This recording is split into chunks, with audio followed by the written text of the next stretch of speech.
printemps sans sakura n'existe pas.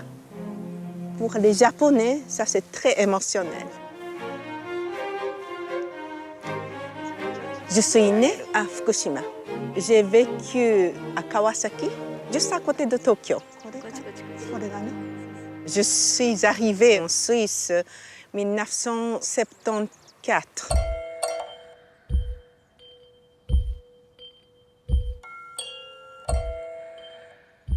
Ok, donc on vient regarder la floraison des cerisiers. En latin, c'est des prunus. C'est traditionnel au Japon. Ça a donné un peu naissance aussi à cette fête des cerisiers parce que c'est quelque chose qui apparaît très tôt au printemps. Donc c'est vraiment un réveil de la végétation, quoi. Donc normalement, ça, on pourrait l'avoir à fin mars.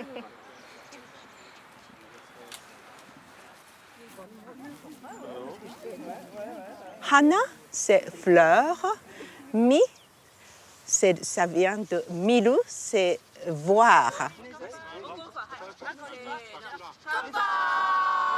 Hanami, c'est tout, c'est pas pour seulement admirer.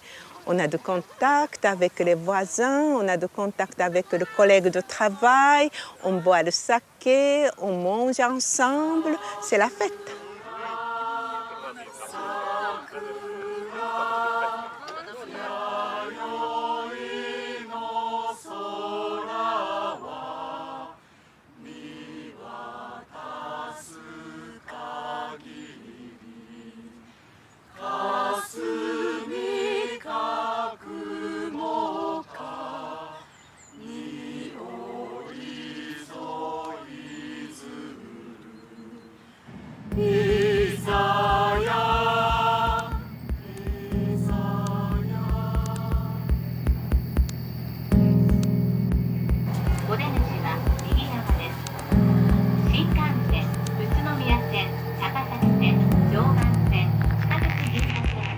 L'école commence printemps, donc cérémonie d'entrée de l'école. Ça commence par sakura. On vit autour de sakura. À la télé, au lieu d'écouter le météo, on écoute météo de sakura.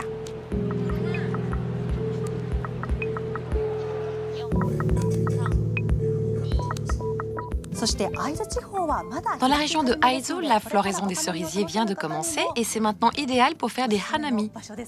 Au château de Tsuruga, la floraison totale est prévue pour le 20 et en ce qui concerne le cerisier d'Ishibe, ça sera le 23. Depuis la fin de cette semaine jusqu'au début de la semaine prochaine, c'est la floraison totale. Quand je suis à l'extérieur, les gens me demandent parfois où en est la floraison des sakuras. Et tout le monde attend impatiemment les prévisions que nous faisons ici à la télévision.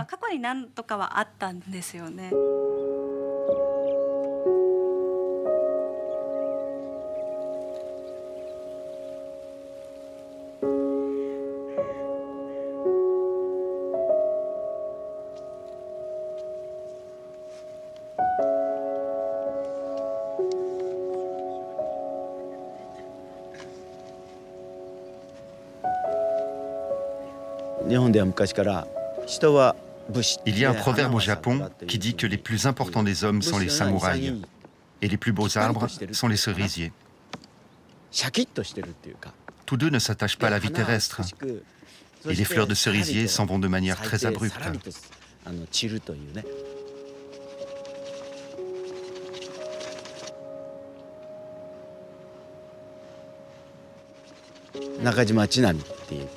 Je m'appelle Shinami Nakajima. Je suis sorti de l'école des beaux-arts et je suis devenu peintre. J'ai aussi été professeur aux beaux-arts et depuis peu, je suis à la retraite. Maintenant, j'ai beaucoup de temps libre pour me consacrer entièrement à la peinture.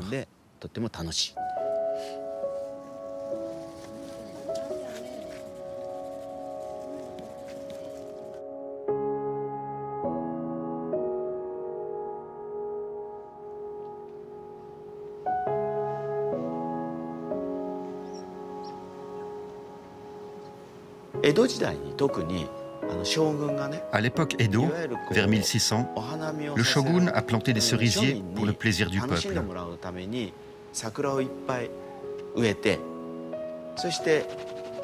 À la saison des sakuras, au printemps, les gens ont commencé à admirer les fleurs et à se réunir pour festoyer sous les cerisiers. C'est le début des hanami.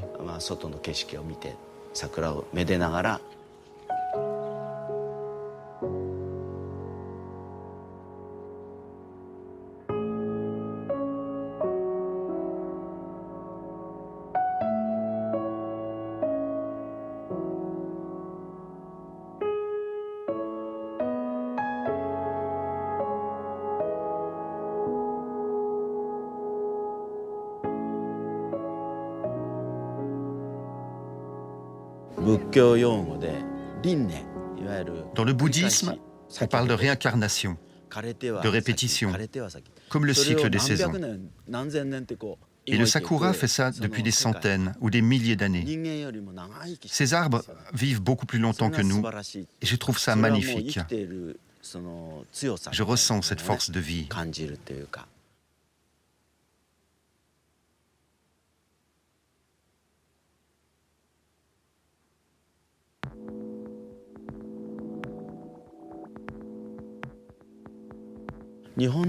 Au Japon, il y a 4 façons de voir la nature, 4 symboles. Les fleurs, les oiseaux, le vent et la lune. Nous avons 4 saisons bien marquées, et les Japonais sont très sensibles à ces changements.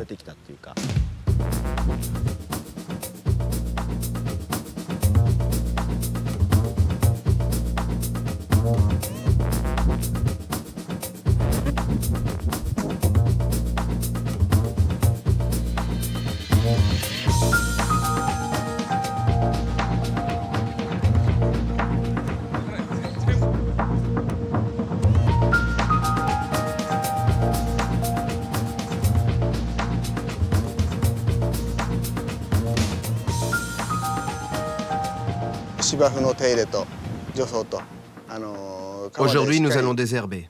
Faites bien attention de couper à la racine et travailler avec le kama pour que le jardin soit beau. S'il vous plaît, au travail.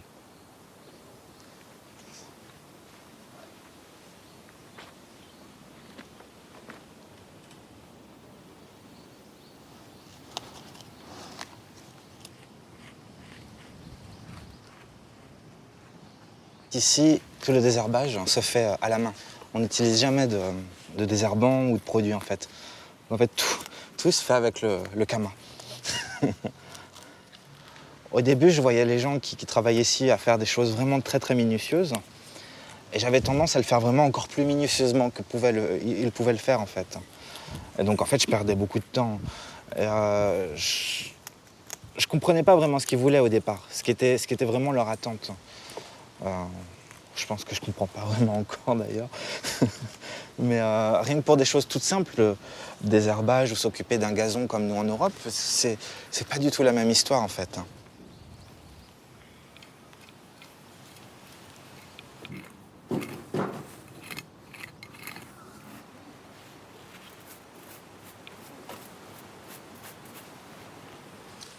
Je m'appelle Arnaud, je suis parisien. Ça fait 7 ans que je suis au Japon et que je suis jardinier. Je suis venu pour vraiment apprendre au plus près possible le jardin japonais. C'est une esthétique qui m'a attiré depuis toujours.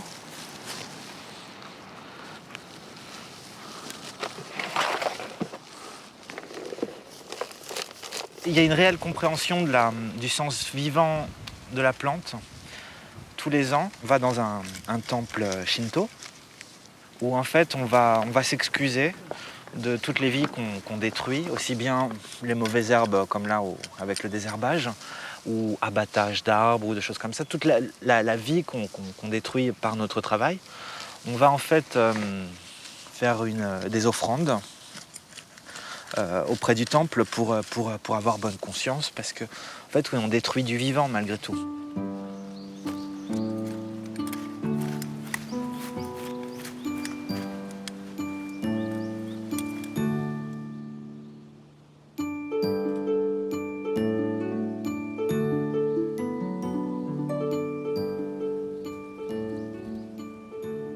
Il y a un réel désir de profiter des choses assez simples que la nature peut offrir, par ses saisons, ses couleurs, comme Hanami, aller voir les cerisiers en fleurs ou aller voir les érables rougeoyants en automne. Je ne sais pas s'ils ont une vision différente de la nature, mais en tout cas le plaisir et l'entendement de la nature est réellement différent, oui.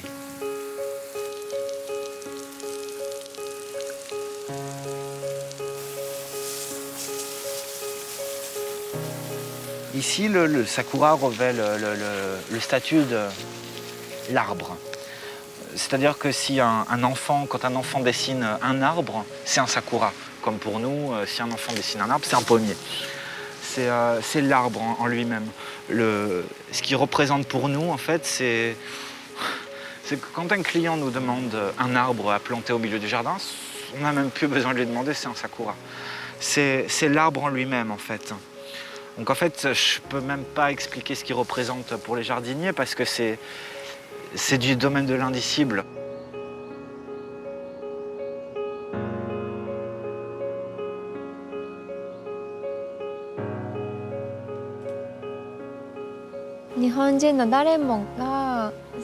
Tous les Japonais ont des souvenirs personnels liés au sakura. Tout le monde est touché à un moment ou à un autre par cet arbre. Ce n'est pas seulement le fait de l'admirer, de le regarder. C'est ce qu'il rappelle en nous. C'est ce qu'il peut évoquer de notre vie.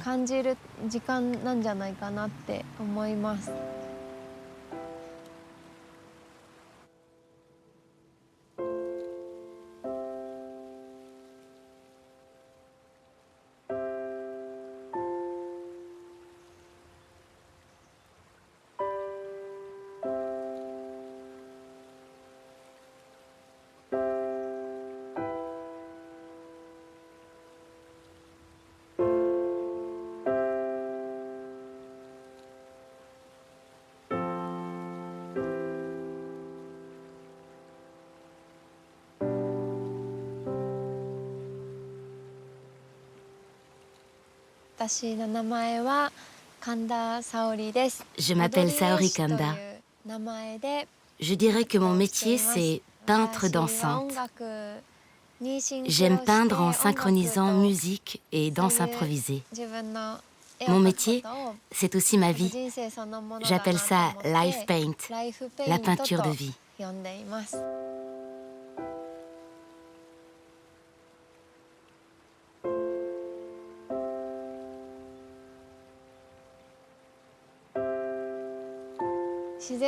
La nature me guide et je suis en symbiose avec elle.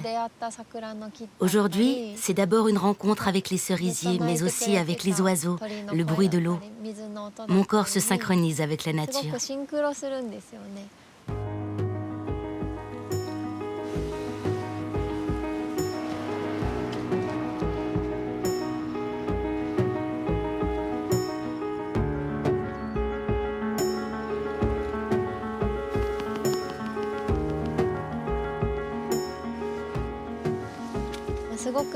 Les fleurs de cerisier, c'est très important dans mon travail.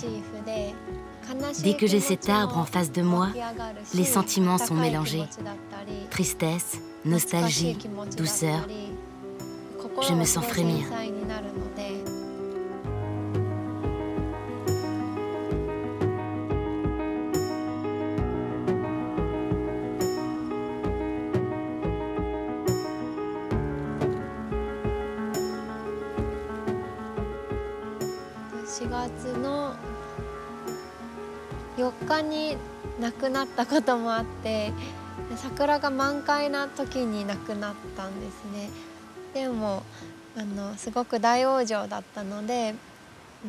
Il y a quelques jours, mon grand-père est décédé. C'était le jour de la floraison complète des sakuras.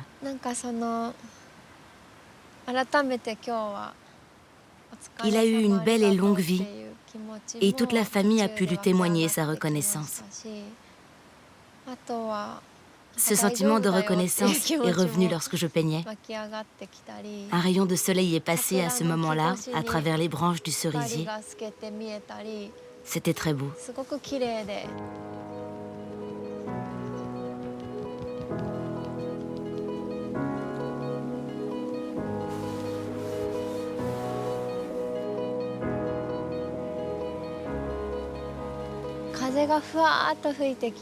Puis le vent s'est levé et il a soufflé dans l'arbre et ça a fait tomber les pétales.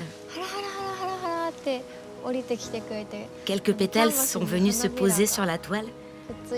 J'ai senti le vent sur ma peau et ça m'a beaucoup émue.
Je m'appelle Yasuhiko Miyajima.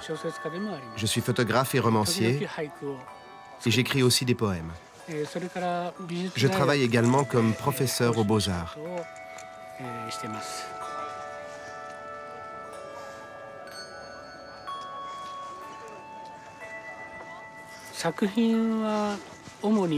Mon travail, c'est de photographier en grand format et en noir et blanc.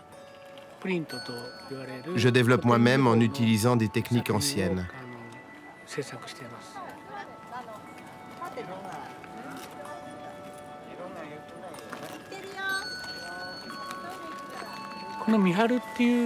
Miharu, c'est un village très ancien, en pleine campagne. Et ce cerisier, qui a plus de 1000 ans, était déjà très connu à l'époque Edo pour sa magnifique floraison.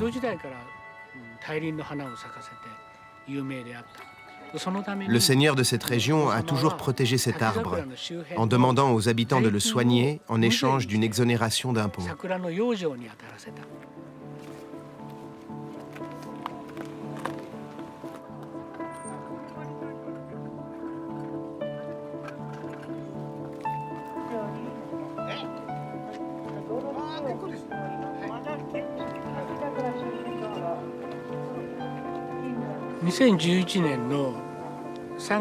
Depuis le 11 mars 2011, après le séisme, le tsunami et l'accident nucléaire, cette région a été fortement irradiée.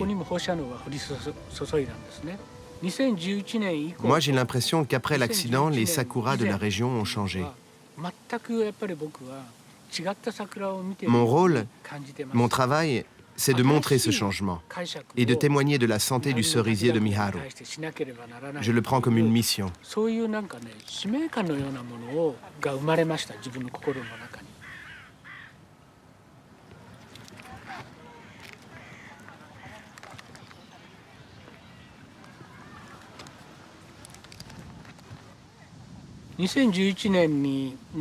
En mars 2011, je suis venu ici et les fleurs du cerisier étaient devenues rouges. Je viens photographier cet arbre depuis 28 ans et c'est la première fois que je le voyais comme ça. Ça a été un véritable choc. Maintenant, malgré la catastrophe, le sakura continue de fleurir et ses fleurs reprennent leur couleur d'avant. Pour les gens qui ont souffert, la tristesse se mêle à l'espoir. Et en admirant le cerisier, ils peuvent à présent ressentir de l'espoir.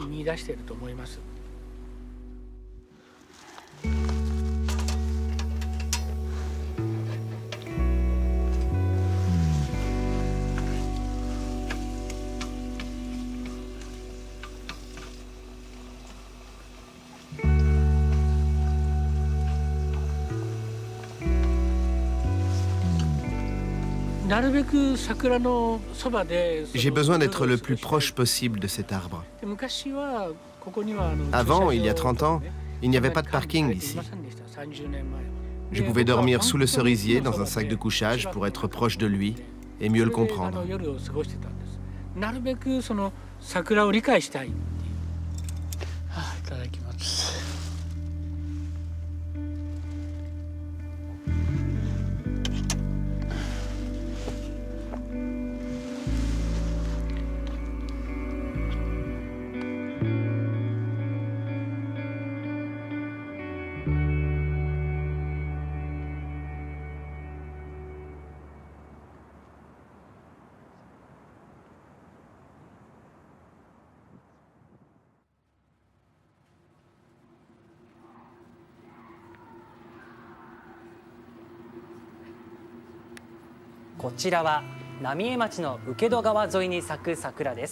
Voici les cerisiers de la ville de Namie, au bord de la rivière.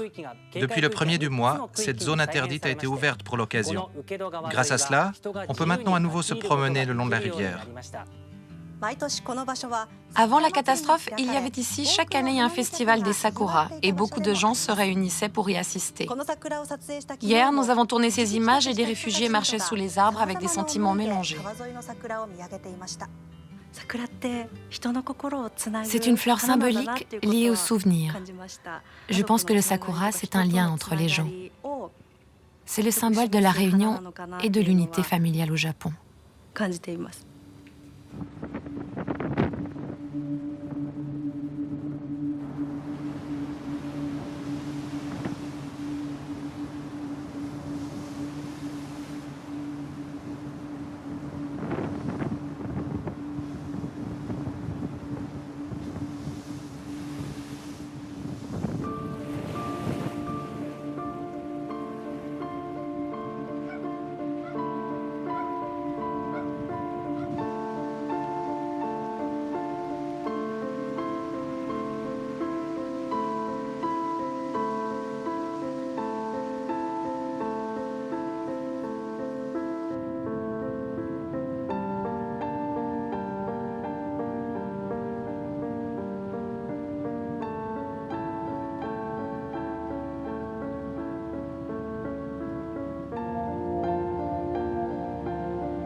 Ici, plus personne n'habite.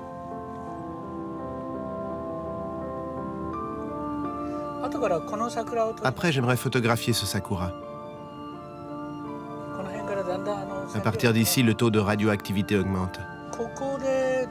Nous sommes à moins de 30 km de la centrale de Fukushima.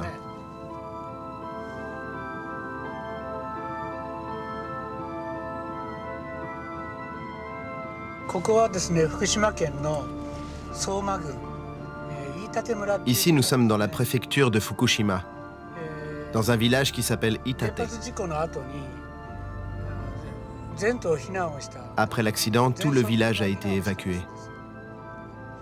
Maintenant, la zone est divisée en 3 parties, et il y a des endroits où on peut circuler. Et il y a des gens qui sont revenus petit à petit.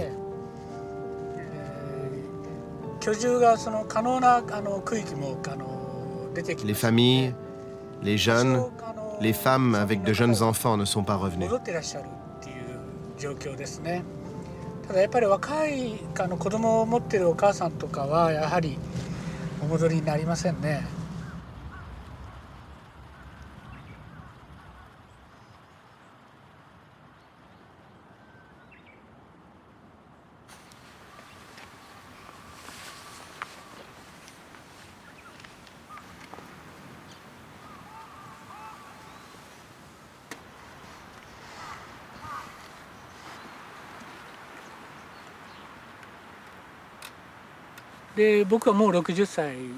J'ai maintenant 60 ans et je ne pense pas vivre très longtemps. Hier, j'étais dans la zone interdite et j'étais nerveux. Parce qu'il n'y avait absolument personne. Et la tension est montée. Et oui, c'est vrai, j'ai eu peur. Mais maintenant, je sens que c'est mon rôle de laisser un témoignage de ce drame aux prochaines générations. Et ce sentiment est plus fort que la peur.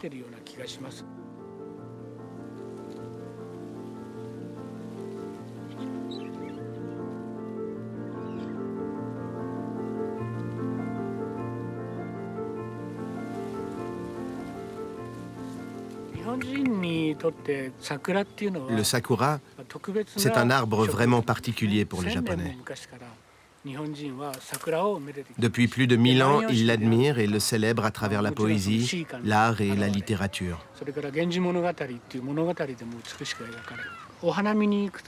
Quand on va sous les cerisiers, on peut voir des gens de toutes les générations qui ont le même plaisir.